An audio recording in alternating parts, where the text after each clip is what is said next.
Doing a subject recently. Here's the title of it: How to Turn Nothing into Something. How to turn nothing into something. And here's a little gist of what I've been covering. First, to turn nothing into something, you start with ideas and imagination. Now, it's hard to call ideas and imagination nothing. How tangible are ideas and imagination? It's a bit of a mystery. So you can't really call ideas that can be turned into a hotel, ideas that can be turned into an enterprise, ideas that can be turned into the Salk vaccine, ideas that can be turned into miracle products, ideas. You couldn't really call the idea nothing. It must have some kind of substance. And imagination can't really be nothing. We call it nothing because it isn't tangible. It isn't like a podium. It isn't that real, but it is almost real. So to turn nothing into something, you start with ideas and imagination. Interesting. Ideas that become so powerful in your mind and your consciousness, they seem real to you even before they become tangible. Imagination that is so strong that you can actually see it. When I built my first home for my family in Idaho all those years ago, before I started construction on this home, I used to take my friends and associates out to the vacant property and take them on a tour through the house. Is that possible? Is it possible to take someone on a tour through an imaginary house? And the answer is yes. I used to say, this is the 3-car garage, and the guy would look and say, yes, this garage will hold 3 cars, right? I mean,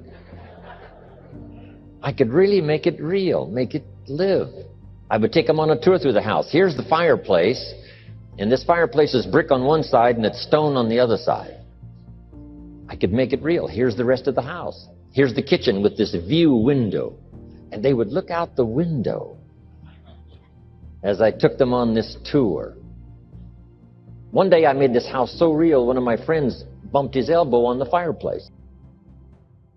It was that real.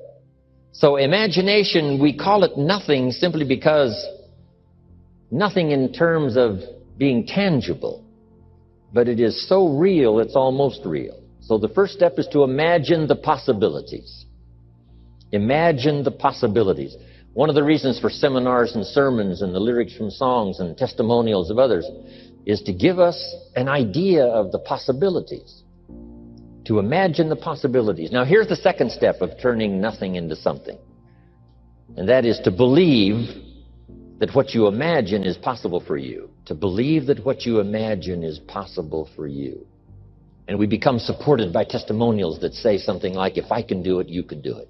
And we start believing that. First, we imagine what's possible. Second, we start to believe that what's possible is possible for us. We might also believe because of our own testimonial. Here's what our testimonial might say. If I did it once, what? I could do it again. If it happened for me before, it could very well happen again. So we believe not only the testimonials of others who say, if I can do it, you can do it. If I can change, you can change. If I can start with nothing, you can start with nothing.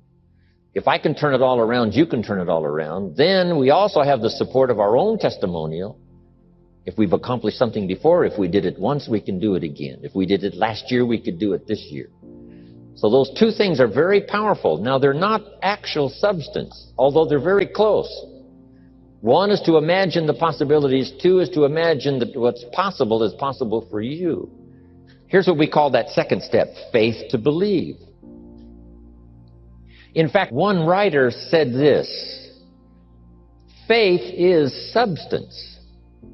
An interesting word, that the powerful ability to believe in the possibilities that are possible for you. If you have faith to believe, that faith is substance. Substance meaning a piece of the real. Now, it's not the real, it's not the podium, but it is so powerful that it's so close to being real. So the writer said the faith is a piece of, the substance of, and then he called it evidence, substance and evidence. So it's difficult to call substance and evidence nothing. It is nothing in the sense that it can't be seen except with the inner eye, You can't get a hold of it because it isn't yet tangible. But it is possible to turn nothing, especially ideas and imagination. Now, if you believe that it's possible for you, that substance and evidence becomes so powerful that it now can be turned into reality. So the first step is to imagine what's possible. Second step, to believe that what's possible is possible for you. Now here's the third step, and that is to go to work and make it real. You go to work and make it a podium. You go to work and make it a hotel. You go to work and make it an enterprise. You go to work and make it good health. You go to work and make it an association. You go to work and make it a good marriage. You now go to work and make it a movement. You make it tangible. You make it viable. You breathe life into it. And then you construct it. That is such a powerful ability for all of us as human beings. I just wanted to take the time to drop that in before I move on to so many other subjects. How to turn nothing into something. Now here's the last part. It takes the disciplined activity to turn nothing into something finally. Faith without the activity serves no useful purpose. But faith invested into the activity creates reality. Once I understood that, I knew then it was possible to build a career. I knew it was possible to build good health.